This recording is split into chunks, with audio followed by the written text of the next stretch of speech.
Namaste and Jai Shri Krishna. Today we would be narrating the pastimes of Lord Shri Krishna as compiled in the book Krishna, the Supreme Personality of Godhead, also known as Krishnabook.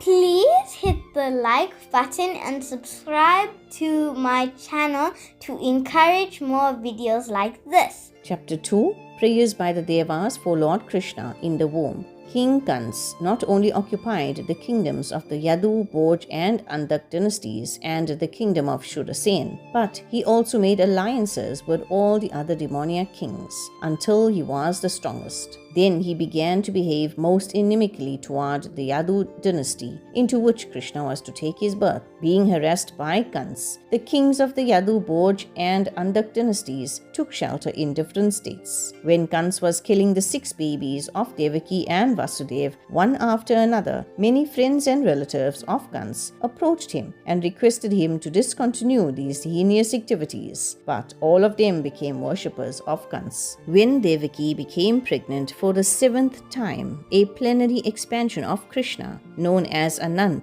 appeared within her womb. Devaki was overwhelmed with both jubilation and lamentation. She was joyful, for she could understand that Lord Vishnu had taken shelter within her womb, but at the same time she was sorry that as soon as her child would come out, Kans would kill him. At that time, the Supreme Personality of Godhead, Krishna, ordered the appearance of Yogamaya, his internal potency.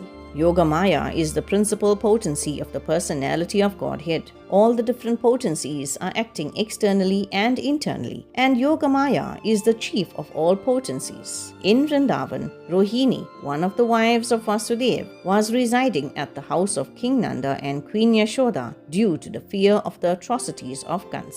The Lord thus informed Yogamaya, "Under the imprisonment of Kans are Devaki and Vasudeva, and at the present moment my plenary expansion, Shesh, is within the womb of Devaki. You can arrange the transfer of Shesh from the womb of Devaki to the womb of Rohini. After this arrangement, I am personally going to appear as the son of Devaki and Vasudeva, and you shall appear as the daughter of Nand and Yashoda in Vrindavan." Krishna and Yogamaya appeared as brother and sister. Krishna is the supreme powerful and Durga is the supreme power within the material world. The Lord said to Yogamaya, "My plenary expansion Anantashesh is within the womb of Devaki. On account of being forcibly attracted to the womb of Rohini, he will be known as Sankarshan and will be the source of all spiritual power or bal, by which one can attain the highest bliss of life, which is called Raman. Therefore, the plenary portion Anant will be known after his appearance either as Sankarshan or as Balaram. Anant or Shesh is the source of the power which sustains all the planets in their different positions. Materially, this sustaining power is known as the law of gravitation, but actually it is a display of the potency of Sankarshan. Balaram or Sankarshan is the source of spiritual power or the original spiritual master. Thus ordered by the Supreme Personality of Godhead, Yogamaya circumambulated the Lord and then appeared within this material world to carry out his order.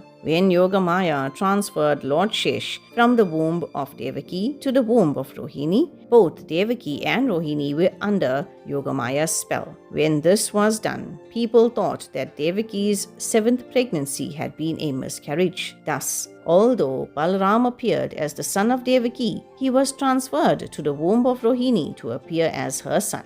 After this, Krishna entered the mind of Vasudeva and was then transferred to the mind and then womb of Devaki. He was not put into the womb of Devaki by seminal discharge. Since Krishna was there, it is understood that all his plenary expansions were with him. In this way, Devaki became the residence of the Supreme Personality of Godhead and of the Absolute Truth. Kans, however, saw the transcendental beauty of his sister Devaki, and he at once concluded that the Supreme Personality of Godhead, who would kill him in the future, had taken shelter in her womb. Kans began to think, what is to be done with Devaki? Devaki is a woman and she is under my shelter. She is pregnant, and if I kill her, immediately my reputation, the results of my pious activities, and my duration of life will all be finished. Thus, Kans meditated on all the pros and cons of killing Devaki at that time. Kans finally decided not to kill Devaki right away, but to wait for the inevitable future.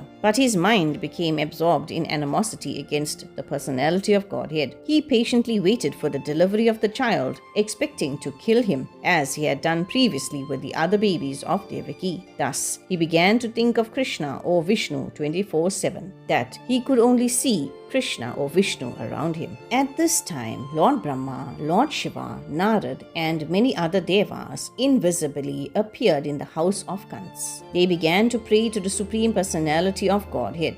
The first words they spoke acclaimed that the Lord is true to his vow. As stated in the Bhagavad Gita, Krishna descends to this material world just to protect the pious and destroy the impious. Then the Devas addressed the Lord as the Supreme Absolute Truth. Krishna is the source of all relative truths. At present, the Devas prayed, the Supreme Lord Krishna is appearing just for the maintenance of this manifestation. Krishna, the Supreme Personality of Godhead, is the cause of all causes. Brahma is the deputed agent for creation. Vishnu is the expansion of Krishna for maintenance, and Lord Shiva is the expansion of Krishna for dissolution. Dear Lord, the Devas prayed, it is very difficult to understand your eternal form or personality. People are unable to understand your actual form. Therefore, you are personally descending to exhibit your original, eternal form. Dear lotus-eyed Lord, you are the source of pure goodness. One can meditate upon the lotus feet of the Lord at any time, and by so doing, one can cross over the great ocean of material existence. It is clearly stated in the Bhagavad Gita that when one takes to devotional service, he is then admitted into the spiritual kingdom for permanent residence in association with the Supreme Personality of Godhead. Dear Lord, the Devas continued, you have appeared in your original, unalloyed form, the eternal form of goodness. Dear Lord, husband of the goddess of fortune, devotees who are dovetailed in your service do not fall down, as they are protected by you. You appear in your eternal transcendental form for the benefit of the living entities, so that they can see you face to face and offer you their devotional service. If you do not appear in your eternal transcendental form, full of bliss and knowledge, then all people would simply speculate about you. In the Brahma Samhita, it is said that the Lord is the oldest person. Therefore, some may imagine that God must be very old, and therefore they depict a form of the Lord like a very old man. But in the same Brahma Samhita, that is explained further. Although he is the oldest of all living entities, he has his eternal form as a fresh youth.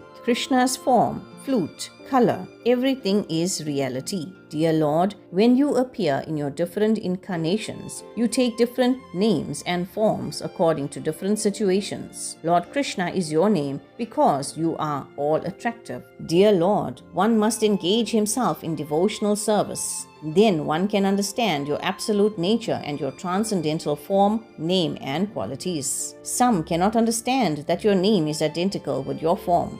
The devotee who knows that there is no difference between the name and the form of the Lord chants Harekrishna, Harekrishna, Krishna Krishna, Hare Hare, Hare Rama, Rama Rama, Hare Hare, and realizes that he is always in Krishna's company. Lord Krishna exhibits his transcendental pastimes, and you can simply think of the pastimes of the Lord and get full benefit. Since there is no difference between the transcendental name and form of the Lord, there is no difference between the transcendental pastimes and the form of the Lord. The pure devotees are always absorbed in the thought of the transcendental lotus feet of Krishna and are always engaged in devotional service to Krishna. Krishna appears in order to give a chance to everyone for realization of the ultimate goal of life.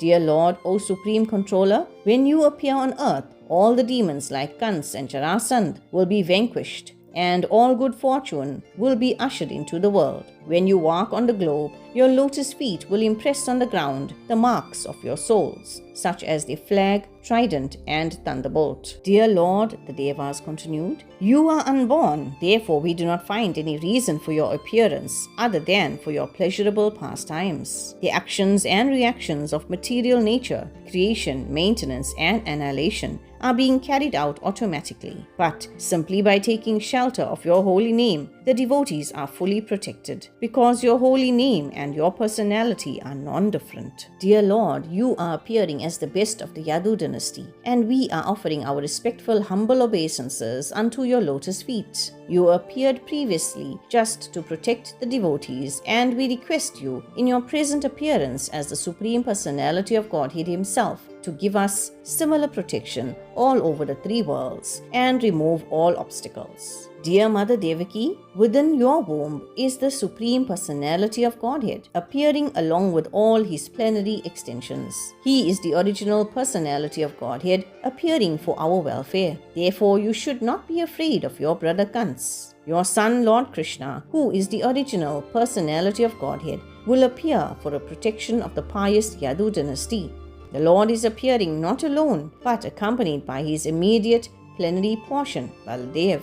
Devaki was much afraid of her brother Kans because he had already killed so many of her children. So she was very anxious about Krishna. It is understood that Krishna had been transferred from the mind of Vasudeva to the mind of Devaki and from there to her womb. Thus all the Devas worshipped Devaki, the mother of Krishna. After thus worshipping the transcendental form of the Lord, all the Devas, with Lord Brahma and Lord Shiva placed in front, departed for their heavenly abodes. Thus ends the Bhaktivedanta purport of the second chapter of Krishna, prayers by the Devas for Lord Krishna in the womb. Namaste. Haribol.